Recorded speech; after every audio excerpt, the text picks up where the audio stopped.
muchachos compañeros de mi vida, barra querida de aquellos tiempos, me toca a mí hoy emprender la retirada.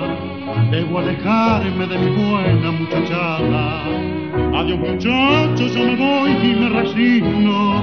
Contra el destino nadie la talla. Se terminaron para mí todas las barras. Mi cuerpo enfermo no resiste más.